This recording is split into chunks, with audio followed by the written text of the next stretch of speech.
Please welcome Atlantic Live Executive Vice President, Candace Montgomery.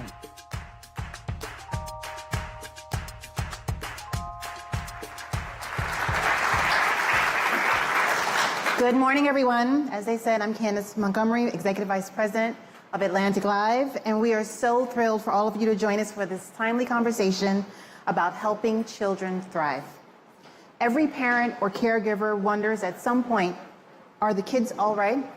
Especially now when the U.S. Surgeon General has labeled today's youth mental health crisis the defining public health issue of our time.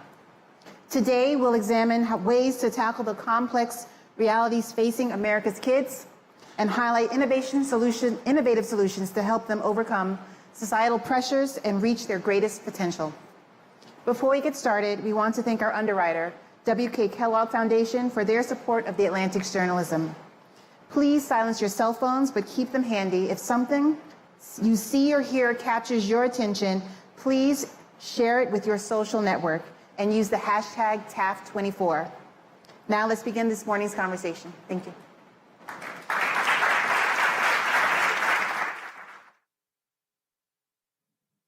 Here to discuss tackling the youth mental health crisis, please welcome Damour Mendelsohn, Professor and Director of the Center for Adolescent Health at Johns Hopkins Bloomberg School of Public Health. Admiral Rachel L. Levine, U.S. Public Health Service and Assistant Secretary for Health at the U.S. Department of Health and Human Services. And Lisa Damour, Clinical Psychologist and author. With Adam Harris, Senior Fellow at New America and contributing writer at The Atlantic. Good morning. Good morning, everyone. Thank you so much for joining us today. I'm really excited for this conversation. At the end of our conversation, we're going to open it up to audience questions. So as we're talking, just make sure you're thinking about your questions. There's going to be a microphone off to the side of the stage for you. Let's go ahead and jump in, Lisa, because I wanted to start with you in part because I'm jealous. You consulted with Pixar on their summer blockbuster film Inside Out 2, which brings which brings emotions to life. And you said that emotions are features, not bugs, for teens. So what does being mentally healthy look like? And how do we distinguish normal teen behavior from genuine mental health concerns? I'm so glad we're starting with that. First of all, thank you all for being here, for caring about young people. Teenagers belong to everyone. We can all do our part to care for them. Okay, so your question about what mental health is, there's what the culture's saying, and there's what we know as psychologists. So right now in the culture, there's sort of a great misunderstanding that has taken hold, really for all of us, and then it trickles down to kids. Too often in public spaces, discourse, media, social media, being mentally healthy is equated with feeling good. It's great to feel good, but that's not what mental health is. Mental health is two things. It's having feelings that fit the situation and then managing them well. And part of what was such a huge honor to get to work on Inside Out 2 is that 8 out of 9 of those emotions are uncomfortable in the new film, and they are all treated as natural. They are all treated as part of what it means to be human. So Pixar is sending the right message, and it's a message we need to pick up for young people. They are allowed to feel stressed. They're allowed to feel anxious. They're allowed to feel scared. They're allowed to feel angry. This is on its own not a mental health concern. It's how they cope, right? Whether they are using adaptive coping, listening to music, talking about feelings, cuddling the dog, rewatching Gilmore Girls for the billionth time, right? We love that.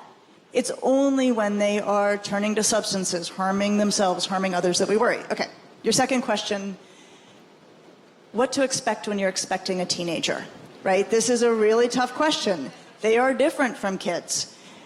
I think there's a great deal we can be doing on the public side to help people know what is typical and expectable in adolescence. They become more private. They become more skeptical. They become more provocable and provocative, right? I mean, that is natural adolescence.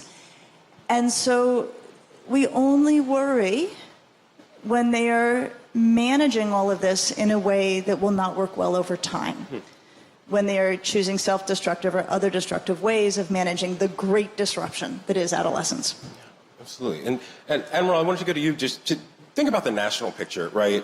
What are you seeing nationally in terms of challenges that young people are facing in their mental health and well-being? Well, thank you for that question, and it's wonderful to be here.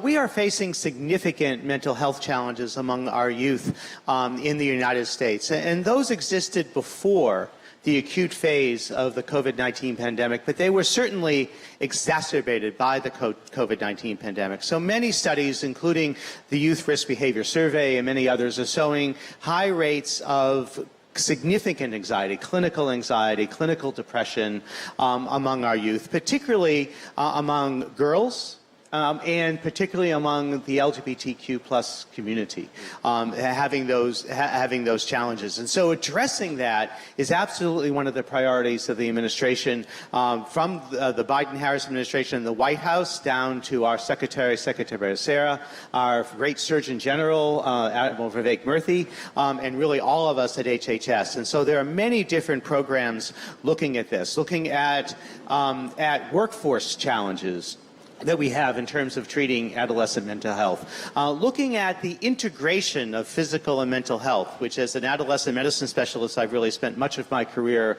working on. Looking at payment reform and parity for mental health issues through CMS and more. And I just want to highlight one important program, which is 988, the Suicide and Mental Health Hotline program, which is available to everyone, but particularly important for our youth.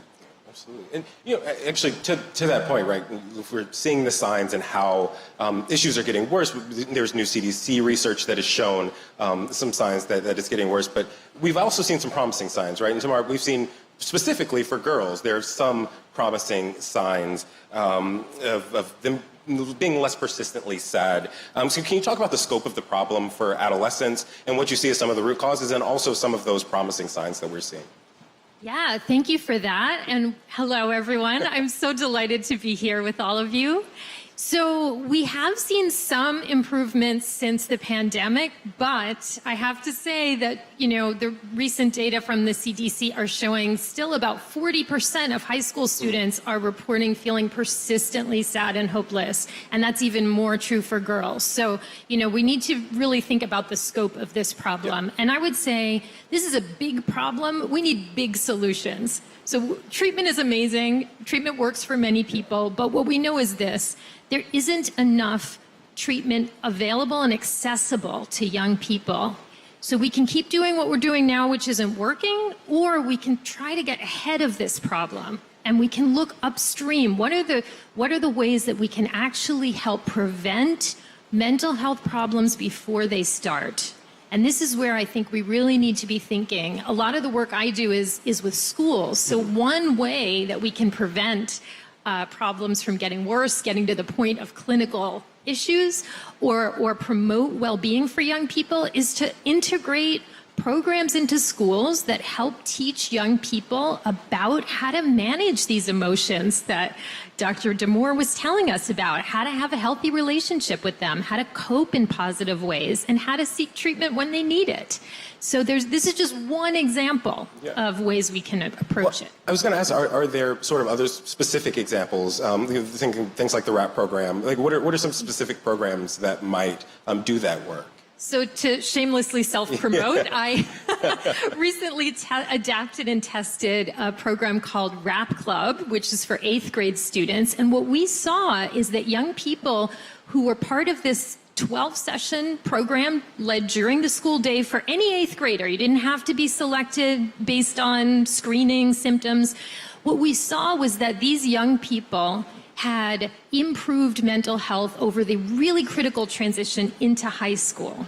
So they had lower levels of depression, anxiety, trauma symptoms, and behavior problems. They were better positioned to succeed in high school. So that is one example of how a really kind of light touch intervention can help prevent the need for costly or more intensive services for a lot of young people. And we need to be thinking about ways that these kinds of programs can reach lots of kids. Yeah. Admiral, are we making enough strides in ensuring access to care for people in marginalized communities and those who need it? We are working on that intensively, but there's always more work to do. And so access to care for those with clinical symptoms is absolutely important. And it's critically important that we deal with the health disparities of our nation, particularly for communities of color that were laid bare during the acute phase of the COVID-19 pandemic. And so we are working to do that. We are working to do that in terms of the workforce issues of different mental health professionals in all areas of our country. We're doing that in terms of reimbursement. We're doing that in terms of expanded telehealth, which I think has tremendous opportunities. But telehealth has challenges too, because you have to have some type of either broadband access or Wi-Fi access or cellular access to be able to do much of telehealth. So lots of challenges ahead, but it's something that we are emphasizing and working on every day. Yeah. I'd like to underscore something. I agree completely on the clinical community and the need, especially for clinicians of color, which is an entire conversation we should be having too. To pick up on something Dr. Mendelsohn said about primary prevention, right, getting out ahead of this. The way I think about it in primary models is it's like the equivalent of fluoride in the water. You know, if that's the dental health model, what's the mental health model? And one of the things that we know to be true is that the single most powerful force for adolescent mental health is strong relationships with caring adults. And so when we're thinking about broad-based mental health programming, we need to be thinking about arts programming. We need to be thinking about good coaches. We need to be thinking about community centers. Having teenagers in contact with caring adults is wildly preventative, and the nature of adolescence is that they are loosening their ties to the adults at home and strengthening their ties to the adults outside their home. And so when we're cutting arts programming, we're cutting mental health programming. And we need to think that way. I wholeheartedly agree. And I would say that, you know, what you're speaking about goes beyond even prevention to promotion of well-being. And we know that that works too. We're just not doing it, right? So this is really important. And I think the other thing Admiral Levine touched on, you know, we have these really alarming disparities, right? And not only are there higher rates of mental health concerns for young people living in poverty, LGBTQ plus teens, and other marginalized groups, but they have way less access to services and supports. And part of this, when we think about prevention and promotion, we need to go even further upstream and really think about what are the conditions in communities that are creating these kinds of stresses on young people. And in a lot of ways, we don't talk enough about these marginalized young people who are exposed to ongoing traumas in their lives. In Baltimore City, what we see with young people, you know, even in a sample of young people not selected for mental health problems, I saw about half of them had elevated PTSD symptoms. Like, this is really affecting them in ways that no one should have to cope with. Well, I would agree with both of my colleagues. So we're all in agreement here, is that certainly the essence of public health is to go upstream. And I think that we have to do that in many different ways. And so really, it comes down to, of course, the social determinants of health, those social factors that influence health and mental health, and that would include, of course, economic opportunity, that would include our environment, it includes education, it includes nutrition and nutrition security, it includes proper housing and transportation. So that is really fundamental to the to really the work across the Biden-Harris administration and our work at HHS. You know, and a moment ago, Admiral, you mentioned something, just thinking about the advancements in technology and telehealth. But Lisa, there's also been, you know, over the last several decades, social media. How concerned should we be about, when we're thinking about how a social environment can affect a child's mental health, how concerned should we be about social media? It needs to be regulated. I'm just going to say that out of the gate. This should not fall entirely to parents.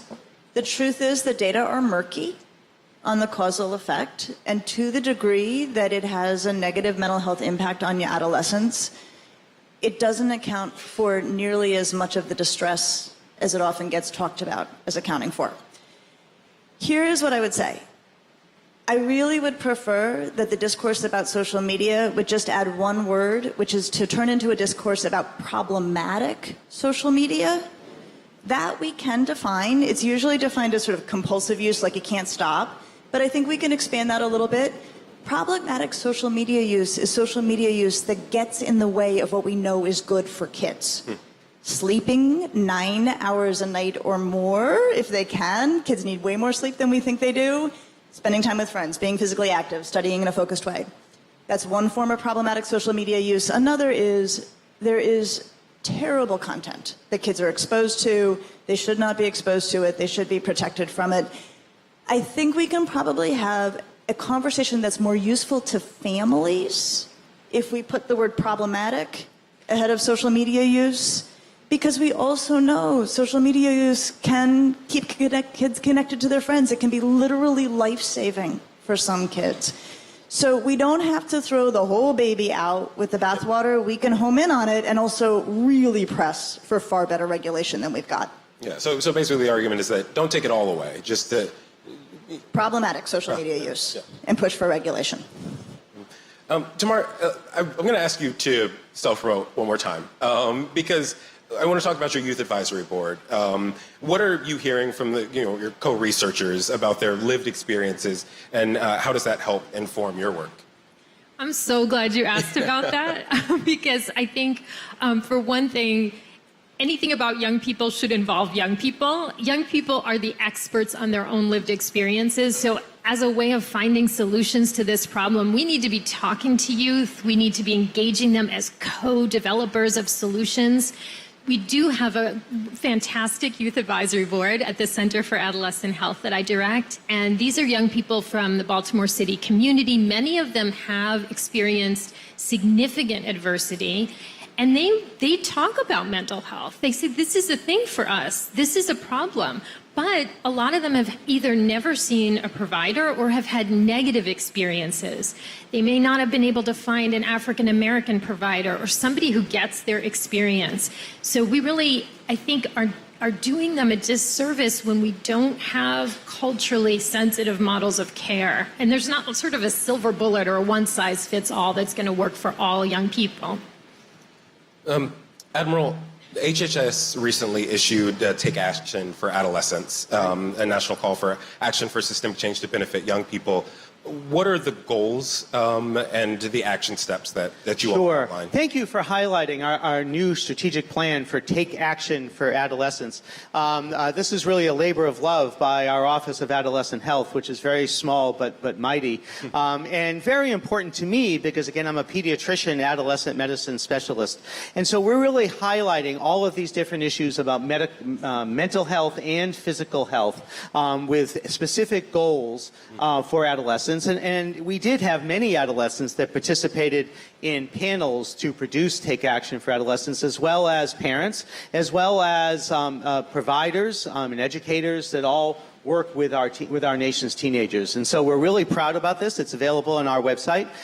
So Take Action for Adolescents comes with a lot of enthusiasm, no money, but a lot of enthusiasm to be able to catalyze the changes that we want to see. Would that money be necessary to make it have more impact?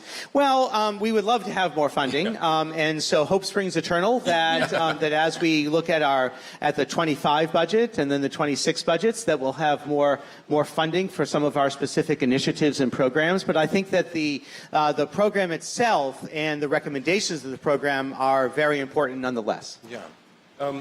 Lisa, Damour was just mentioning, right, you shouldn't have these conversations about young people without young people. And thinking about how young people are able to see and recognize signs in their peers, right? What role can teens play in identifying, some of those signs in their peers, and then what roles should adults be playing and looking out for? This is a critically important issue. Teenagers know weeks, if not months before adults know who's suffering. And we can empower them, and I think you could do it through public health campaigns, I think you can do it through schools, to say, here's wonderful coping, here's important things for you to know. And if you see, and I'm going to run down 5 categories. If you see one of these 5 categories in yourself or another, an adult needs to know. So the categories being depression/suicidality, self-harm, eating disorder behavior, out-of-control behavior on the weekends.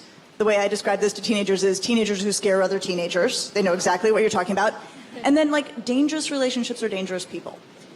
And the beautiful thing about saying this to teenagers in very specific terms is when I do it, I say, this isn't because you're teenagers, it's because you don't have clinical training. These things need to be cared for by somebody with clinical training. This is not your department. They are so relieved to know that this is not their responsibility. And in helping teenagers feel empowered to alert adults that a friend is suffering, you really help two teenagers at once, because a huge amount of what weighs on teenagers is worrying about their friend who is suffering. So one of the things we want to be really careful around, I agree with Damour totally, schools are a fantastic way to get the word out. We have to walk a line when we're talking a lot about depression and anxiety and teaching about these things. We do not want to leave teenagers with the impression that now you're responsible for these. We want to actually really use those as a path to say, if you see these, let us know. Yeah.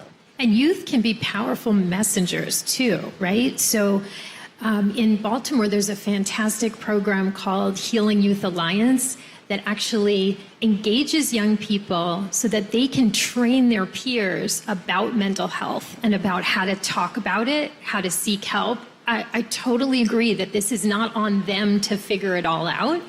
But if they can start to feel more comfortable, less ashamed, able to share with a trusted adult, they may not have to suffer in silence. That is a fantastic program. I've been to Baltimore and have engaged with those youth who feel very empowered about their ability to lead their peers. With the provisos that you said, is that, and they often know way ahead of time, but they do feel very responsible that somehow they should fix their friend, and they can't fix their friend. You need clinical training to do that, and they need to know the guidelines, as you've been saying, about when to talk to adults. And then we need to empower adults and parents to be able to take action as well. Yeah. Damour, I realize, right, we've talked about the need for additional care in marginalized communities. A lot of your work focuses on under-resourced communities.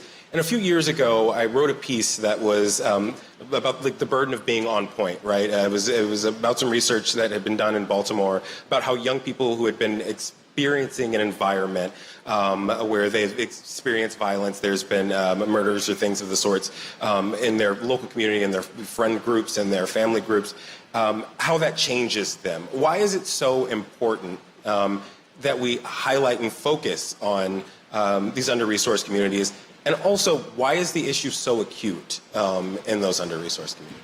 Yeah, exposure to violence is very profound, and it can disrupt a person's sense of safety and security. And also, when you live in an environment where you're under threat in a consistent way, like day to day, you are afraid to walk to school. You have seen someone getting shot. You have this constant fear. Your body is on high alert. Your fight or flight system is activated. And when that happens over a long period of time, it can be really detrimental. So it wears down the body's systems of sort of alerting us to danger and how we respond to it. So we really need to be thinking about how can we reduce the amount of trauma these young people are experiencing. It's not right. And I think in a lot of ways, we respond we're glued to the TV about an isolated shooting incident that happens, but what about young people who are growing up in atmospheres where they're hearing gunshots multiple times a week? We can't forget these communities. I think that's a critically important point about violence, and specifically, as you said, about gun violence, both in inner cities, in our suburbs, in our rural areas. And so, just to highlight the importance of President Biden's call for common sense gun laws to be able to control that violence, especially in terms of automatic weapons and semi-automatic weapons. I saw an ad today for kids to have bulletproof backpacks, that would be very helpful. Bulletproof backpacks, that they would have bulletproof binders that they could hold in front of each other if there was a school shooting. I think we're on the wrong track when we're having our kids be armed like the Army and to have protections like the Army does. I think that we need to listen to President Biden and his call for common sense gun laws. So I have a final question for you all. Audience, if you have questions, we're going to go to audience Q&A shortly. We have a microphone right over here in the corner, so if you could loop around and start lining up. So the final question in the few minutes we have left, there have been a number of high-profile athletes, including the GOAT, Simone Biles, tennis Naomi Osaka. They've been really candid about their own mental health struggles, basically saying it's okay not to be okay. Do comments like these help reduce the stigma associated with mental health, and how do we make it okay to not be okay? And this is for all of you, and Lisa, I'll start with you. I think we start at the broadest level by making it okay to not be okay, by saying mental health isn't about being happy, relaxed, at ease all the time. I think that that has set us up in an unhelpful way. I think then the question of stigma remains very true, and certainly in some communities especially. And so we need to do sort of two things at once. Both continue to reduce the stigma around mental health concerns and continue to gain clarity that distress, psychological distress, is natural to life and is not on its own a mental health concern. We need to do those two things at once. So I would agree with that. I think there is still stigma about mental health issues and mental health disorders and the treatment associated with that. We have to work to get past that. I think we do have to get rid of the stigma or the expectation that you're always going to feel good, but then also empower young people and teach them the coping skills that are necessary to deal with the life stress that we all have in our lives. Yeah, I agree with all of that. Yeah, and I think too that, one young person said to me, I feel like for a lot of years I was just surviving, but I wasn't thriving. And I think we should also be thinking about, how to let our young people have joy in their lives and have, some really positive experiences as well. And mental health isn't only sort of the absence of symptoms, it's also the presence of resources, strengths, and positives, right? So I think we can also include that in the mix. All right, so in order to get as many questions through as possible, we have about 5 minutes, so we can start here. Thank you all very much. My first question, the first question for you all is, I heard you talk about integrating in schools, which the agency I serve in Florida does. We're also investing in both federally qualified as well as private pediatric practices. Do you anticipate that integrating mental health into our pediatric practice to be a best practice going forward? And anything you can add to that? Thank you. So yes, I think the integration of physical and mental health in primary care, including in primary care pediatrics, is very, very important. And that means having, when possible, having therapists and social workers in the clinic, having access for the pediatricians to be able to contact child and adolescent psychiatrists. And there is significant funding available through HRSA to be able to accomplish that, and we need to get through the payment issues as well to make sure that it can all be reimbursed. Thank you. Thank you very much. I'm going to try and be articulate about this. Obviously, there's not been a monumental change in all kids, and now we're seeing a lot of mental health problems. So I don't think it's the kids as much as the environment, and you've alluded to this, of course. But like having art teachers and more trusted adults. I have wondered about a sense of belonging in smaller families and smaller communities overall, and I believe Dr. Damour mentioned if they can trust an adult. What about kids who don't have community, who don't have trusted adults?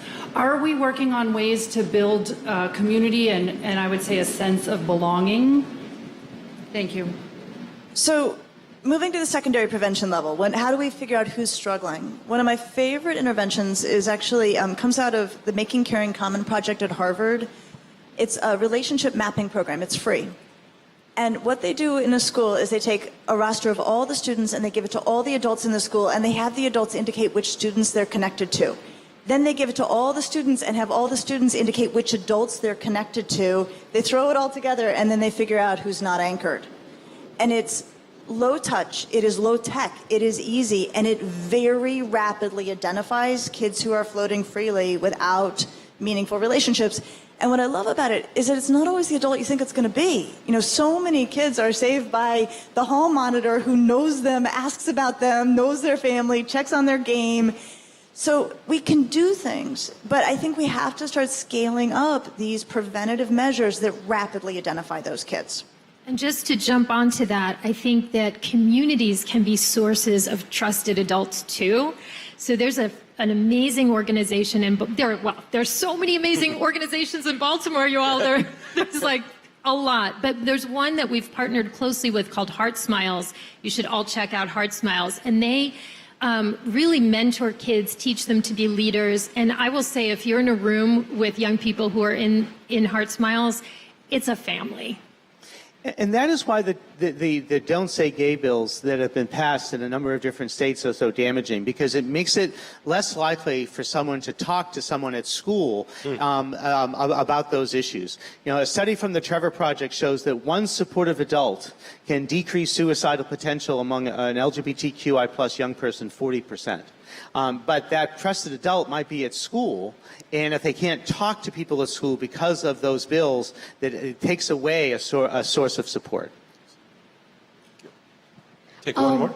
Thank you for what you've shared so far. And so I wanted to ask, all of you touched upon communities of color, but what about kids who are coming from, who has immigrant parents, who specifically are in this culture where mental health is a taboo topic, where it's completely stigmatized? I come from a family background like that, and so I was just wondering, what strategies do you have for those kids who really want to talk about it, but they have this culture around them where it's stigmatized?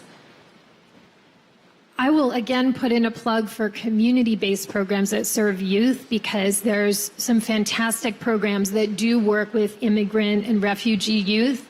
And again, really creating a space that is safe, and where, you know, the language of choice is spoken, where there are, you know, really culturally appropriate kind of responses. And I wish we could also do more in healthcare, in schools, you know, in the broader systems. But I also think we can look to communities as well for some of those solutions.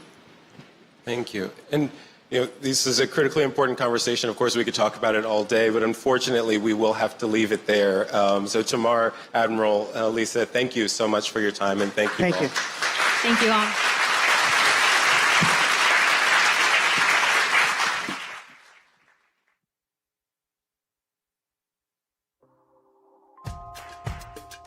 For session.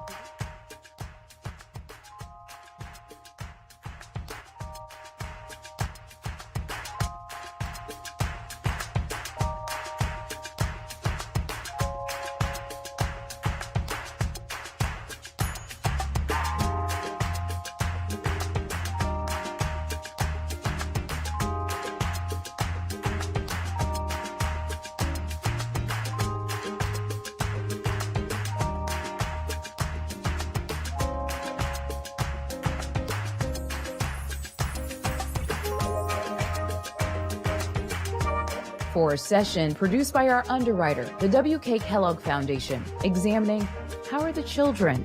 Please welcome Carla Thompson-Payton, Chief Strategist and Impact Officer at the W.K. Kellogg Foundation, with the Atlantic's Candace Montgomery.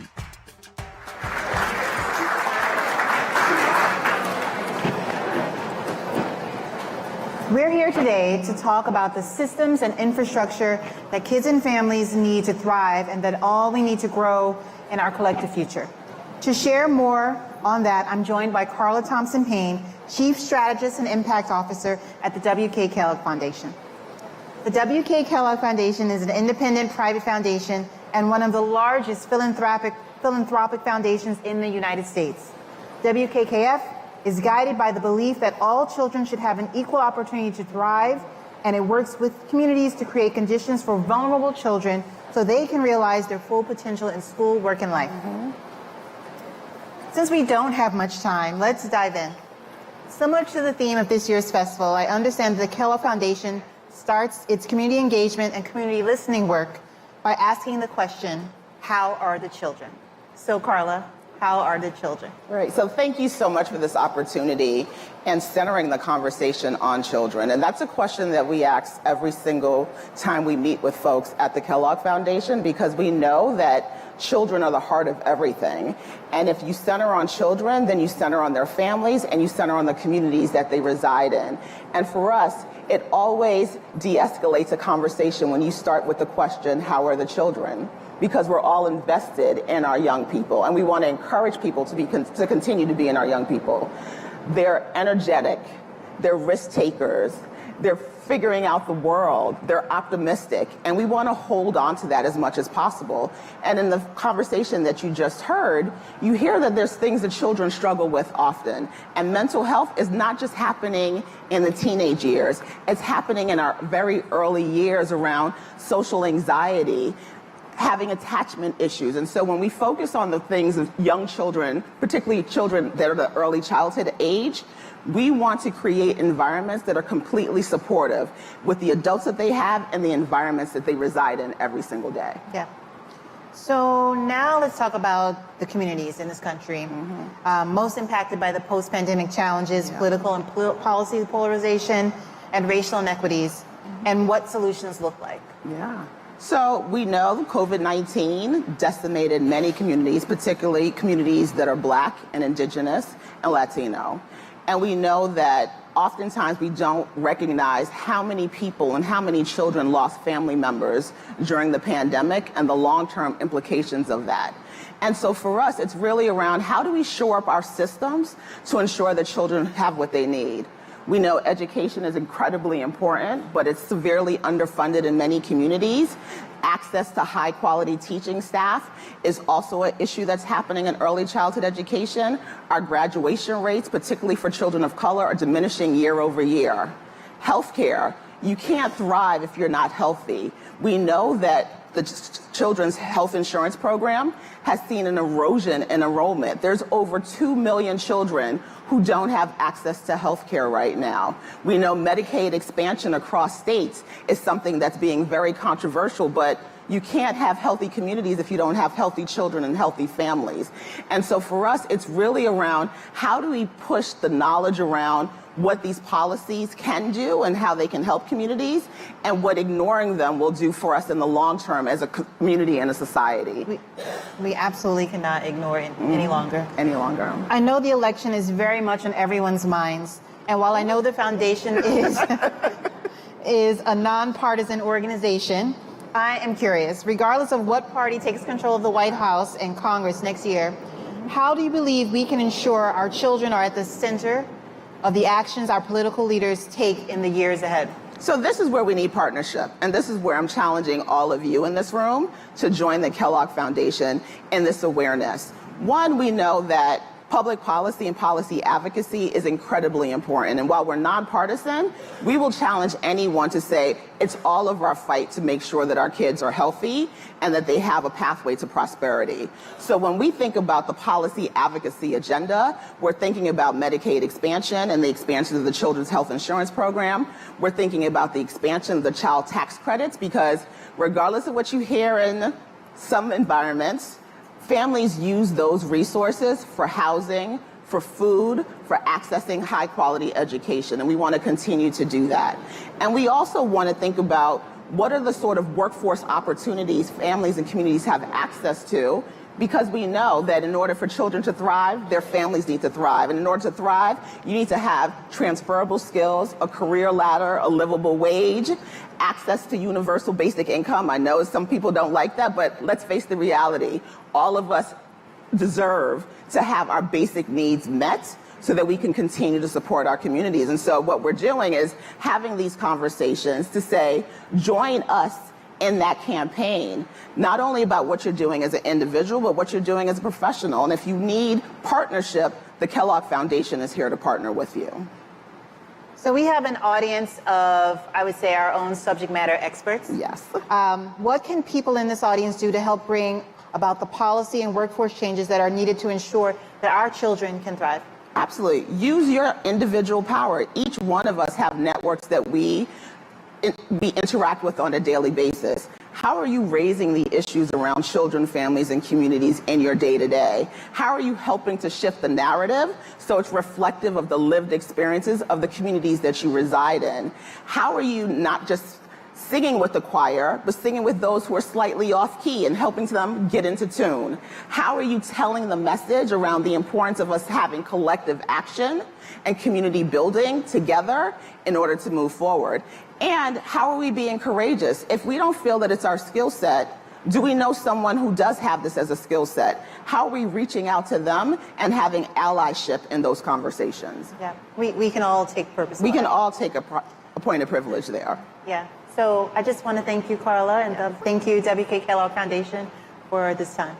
Absolutely. And if you need more information, please go to WKKF.org or everychildrenthrives.com.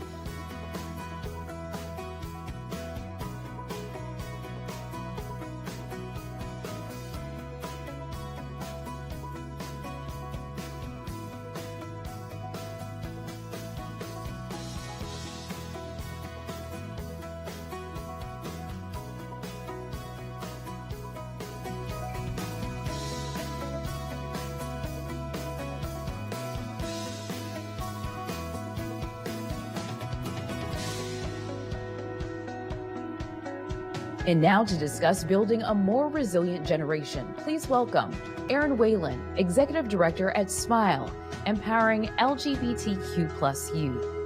Alfiee Breland-Noble, mental health expert and founder of the AAKOMA Project. And Lenore Skenazy, President of Let Grow. Back to lead the conversation is The Atlantic's Adam Harris.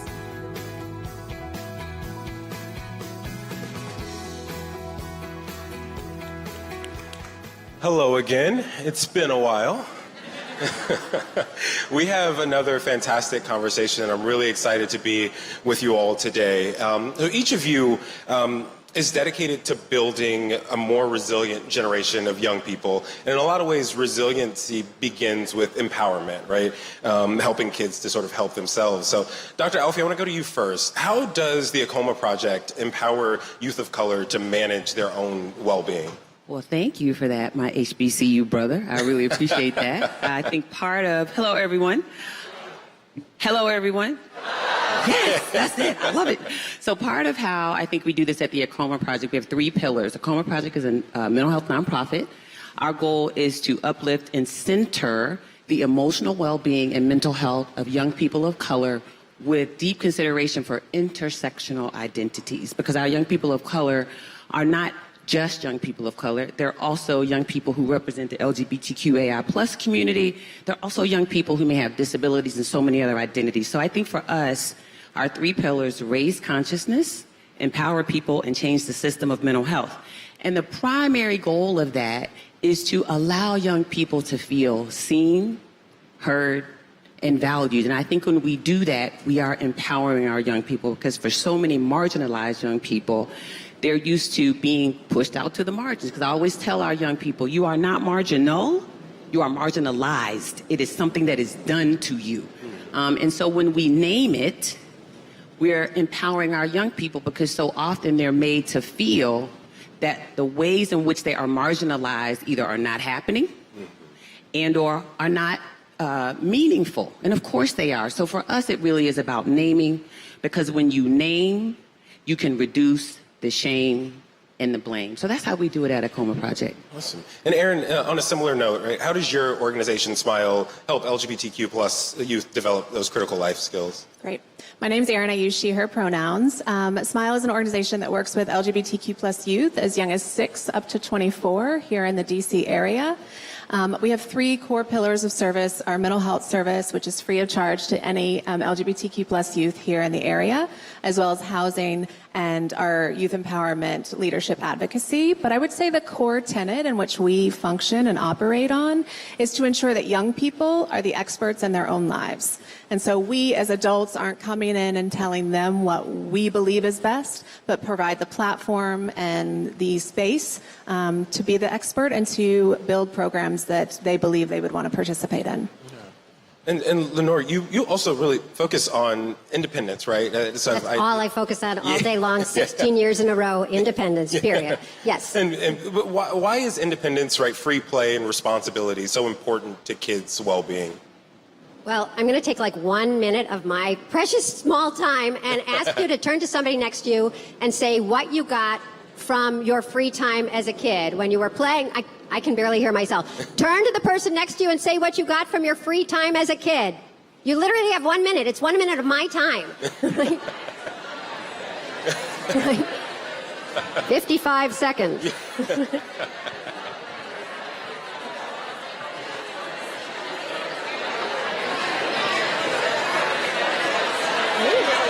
It is. You want to do 20 more or 15 more seconds? Oh yeah, so we can go to 20. I'll give you 45. All right. We'll go about 10 more seconds. All right, I'm going to cut you off early. Sorry. You did it so fast. What a chatty audience. You know, you go to some schools and nobody talks to each other. So yell out to me or just raise your hand and tell me what you got from being independent or walking to the store or playing with your friends outside, and do it really fast. Yes. Autonomy. Exploration. Conflict resolution skills. I bet that's what you still do. Yeah. Back there. What? Oh, strength. Yes. Okay, one more. Come on, somebody. Oh, 2 more. Okay, back in the back. Creativity and imagination. All right, I can't resist. One more. Yeah. Friends. Okay. So that's why I believe in independence. It's because when you have a chance to do stuff on your own with your friends or in the community, you get a whole lot. And what we've taken away from kids is the chance to be outside, autonomous, on their own, getting the responsibility and maybe the conflict resolution. Can't quite figure that one out. And then when you play, what do? You make friends and you're creative and here's the conflict resolution. I want to play soccer and you want to play jacks. What are we going to? We're going to play soccer with jacks. Bad idea, but you try it, right? So you fail, and failure is good too. But lately, kids have no independence or free time. So Let Grow, which grew out of Free Range Kids, is trying to bring that back. That's right. And Dr. Alfiee, you were recently awarded a $20 million grant from Melinda French Gates. Congratulations. Thank you. Can I be your friend?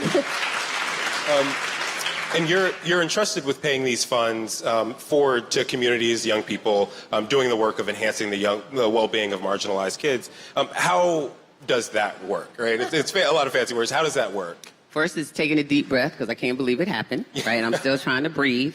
I think second, it is thinking about all the things. So for context, I am a liberated academic.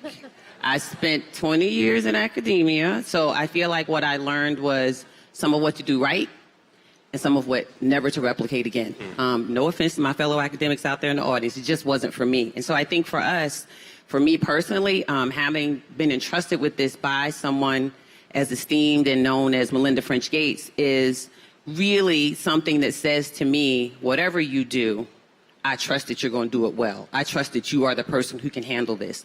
And so for my sisters out here, all of my sisters, and thinking particularly about those of us with marginalized identities as women of color, it is trusting that I know how to find the people to do this. And for me, finding those people, finding those organizations is really about who are the ones who are the least likely for us to pay attention to. So it's really not about the ones that everybody knows.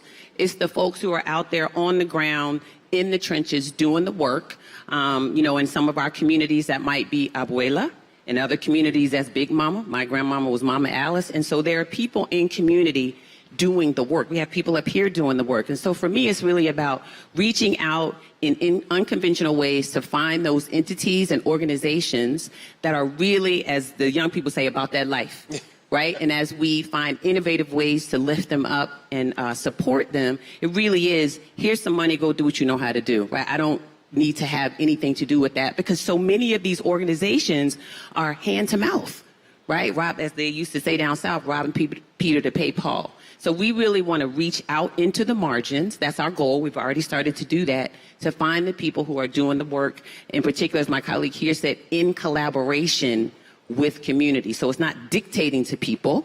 It is talking with people and listening. We don't do this for people. We do this with people. So that's our goal. Yeah. And Aaron, actually, Dr. Alfiee mentioned kind of being in the trenches. Like, right, Smile is the largest LGBTQ youth housing provider in the region.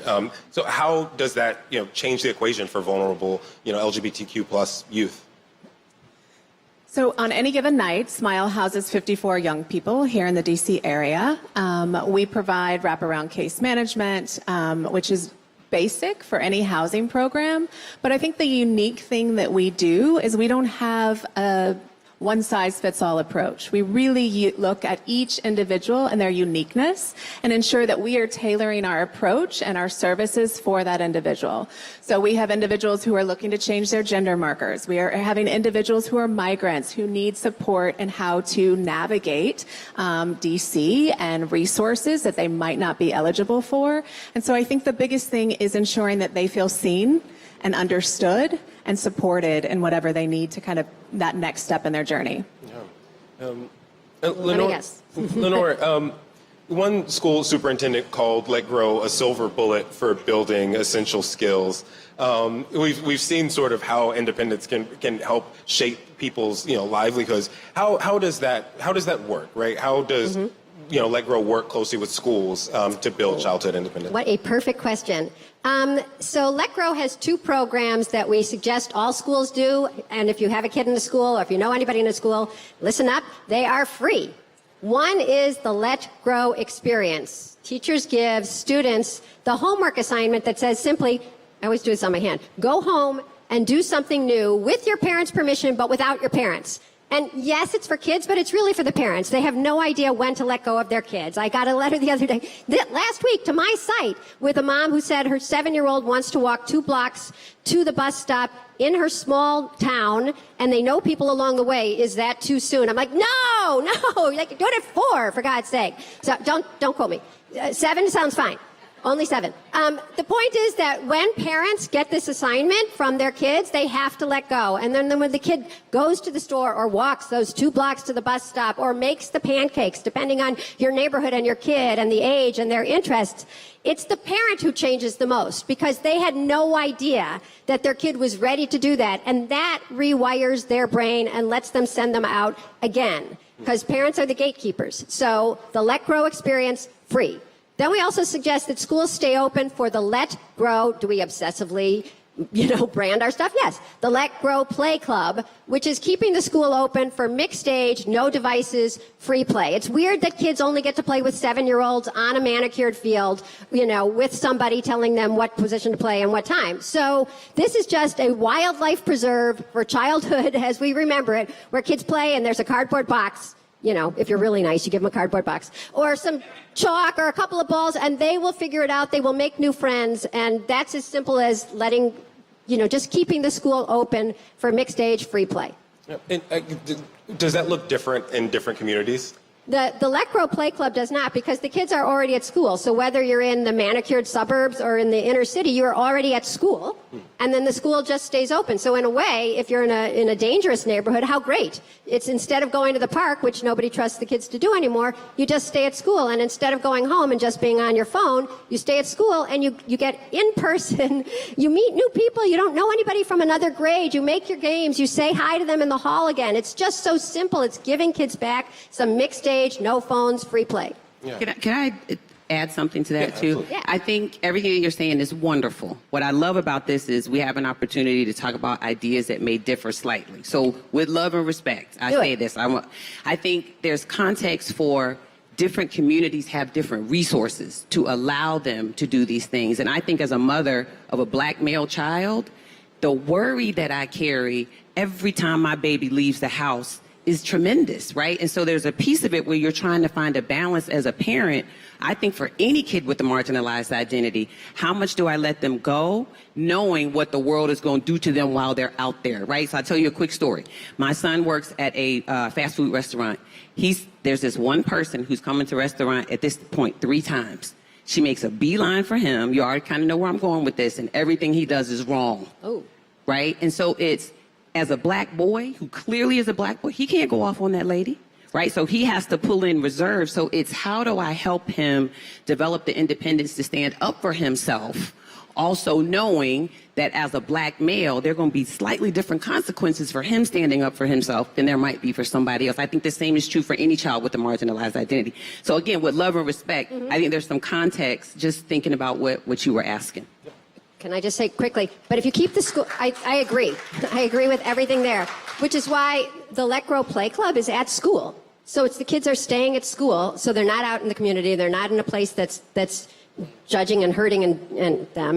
They're at school. And then the Let Grow experience, excuse me, is you decide with your kid what they're going to do. And if you don't feel it's safe, you don't let them do it. But they can all make pancakes for the family, right? Erin, U.S. Surgeon General Vivek Murthy recently met with the SMILE program participants to talk about loneliness and isolation. What were the most important points that these kids wanted to communicate with him? So he led about half of that session, and then the youth took over. There was a little bit of nerves, but they really just used that platform to share everything and anything that they felt he needed to take back to his people, if you will. So it was really a beautiful moment, and one that I had to take a deep breath because we had an incredible guest with us and let whatever happened happen. What I can say about that time together is the opportunity to share what it means to be a queer or trans youth in our community and what social isolation feels like, even when you're in a room full of many, many people.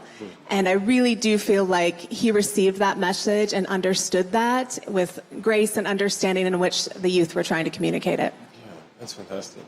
And staying in that sort of same vein, Dr. Alfiee, you recently attended the first White House Youth Policy Summit. So what sort of policy ideas from that meeting did you feel would be most beneficial to the well-being of I think there was an overarching theme that the young people said. I remember there was this one sister who had grown up in foster care. She's like 27, 28 now, and she leads policy for, I don't remember the name of the organization, but one of the things that she said is, I think it comes from the rehab site community. Nothing for us without us.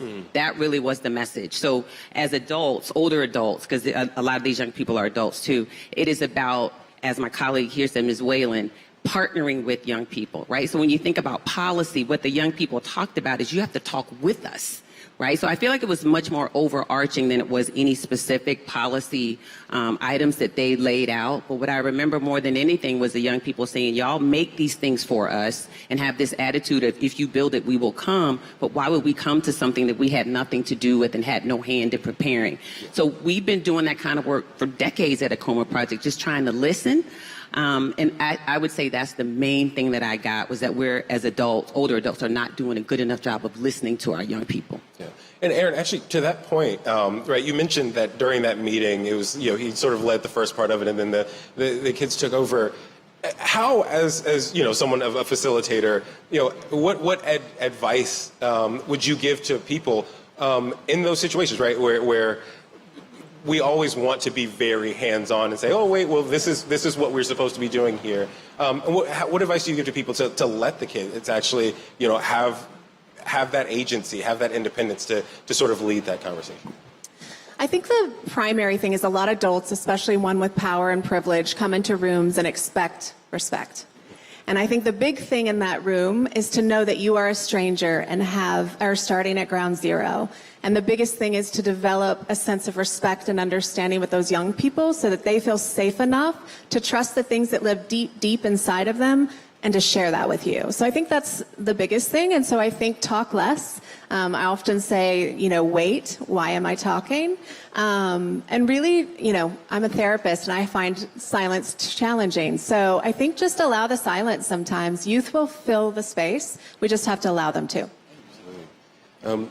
Lenore, a number of states, Here I am. yes, a number of states have passed reasonable childhood independence laws. Is it enough to pass the legislation, or do we need to sort of change the culture around?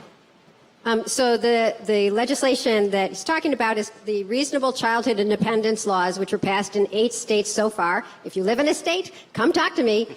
Say that neglect is when you put your kid in obvious and serious danger, not any time you take your eyes off them. And that helps the free-range parents, and it helps the parents living in poverty who are working 2 jobs, who let the kid come home with a latchkey, and that's not neglect, that's poverty.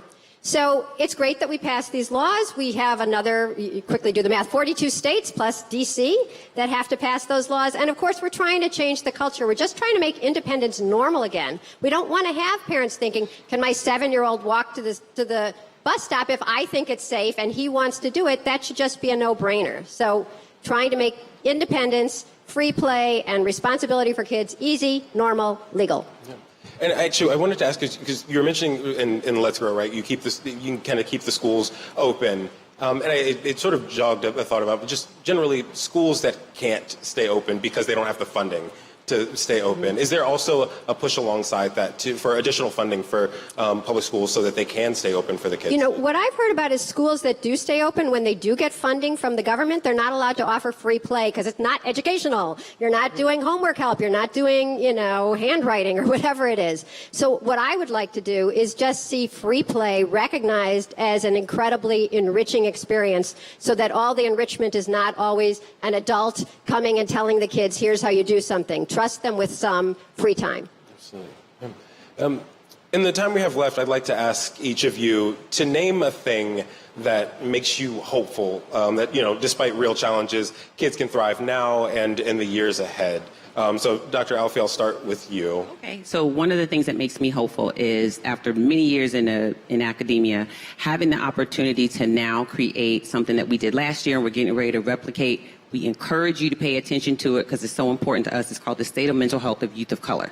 It's a survey of about 3,000 kids the last time. And what I love about it, what makes me hopeful about it, is that we were able to build a sample of young people that is almost equally representative of Latino, Latina, African American, Black, including Black Caribbean, Black African immigrant families, Native American, Asian American, Pacific Islander, and multiracial young people. So it gives me hope is the opportunity to replicate that, because you can go look at that data on our website and a young person can see themselves reflected in the numbers. Too often they see data about themselves and they're not in that data, right? So with our data, we're able to do that, and it makes me hopeful that we have an opportunity to provide that kind of platform and information to young people now and into the future. So that's what makes me really hopeful and excited. Yeah, and can you say the name of the survey one more time? Sure. The State of Mental Health of Youth of Color.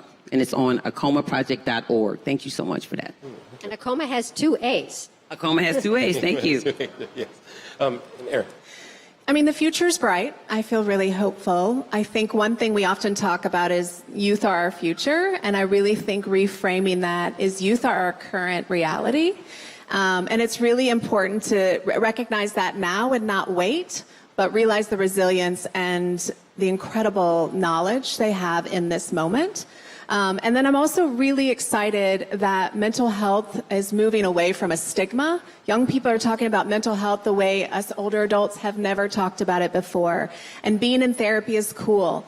So we need to ensure that while therapy is cool, that youth have access to it and it's accessible, meaning it's not expensive, and they have therapists that are looking like them, are culturally competent with the things that they're bringing to them. Yeah. And are there specific programs that help, that you can sort of point to that help with that access to the therapy? Smile. I think there's more public funding for these types of things. There's a grant that the state of Maryland just released for Maryland Consortium to do all sorts of free mental health services in schools and private practice, so that therapists aren't having to navigate insurance as much, but they are getting funding to just provide the service. I think a lot of therapists have moved away from accepting insurance, which is a big problem. And so for us to continue to think about innovative ways to fund therapy so that it's available. Can I add one thing to that? We have a page on AAKOMA Project's website. I don't want to take my sister's time. Free therapy, virtual therapy. It has a list of at least 9 different organizations you can look to get details on free therapy, like the Loveland Foundation. There are many others that have free, the Asian American Mental Health Collective, and others. So that stuff is out there, just like you said. Are we on that list? No. Okay. Let me guess. What gives me hope? First of all, you guys are here. That's really good. Secondly, the fact that mental health is such a big concern now is really weirdly good for us, because we believe that independence and free play are crucial for kids' mental health. We took them out of kids' lives. This has been the way that kids have grown up from like the time immemorial till now, till like 32 minutes ago, was that they had a lot of time to make their own fun, to run errands, to help out, to learn things, to copy, to argue, to play. And bringing those back, especially considering it's mostly free, except for maybe somebody, we say the person who's watching a play club in the afternoon should be like crouching in the corner with an EpiPen. They don't need to do anything. They don't need to get involved. They don't need to organize the games. They don't solve the spats. They just stand there reading their phones. And that's really good, because then the kids do the things themselves. Giving kids back agency, play, free time, trust, responsibility actually makes kids more healthy, mentally healthy. We've studied independence is actually therapy for kids with a diagnosis of anxiety, a tiny pilot study showed. So I'm hopeful, because people are recognizing kids need a lot of things that they're not getting now, and one of them is independence. We'll have to leave it there, but Erin, Lenore, Dr. Alfiee, thank you so much. Thank you. Thank you.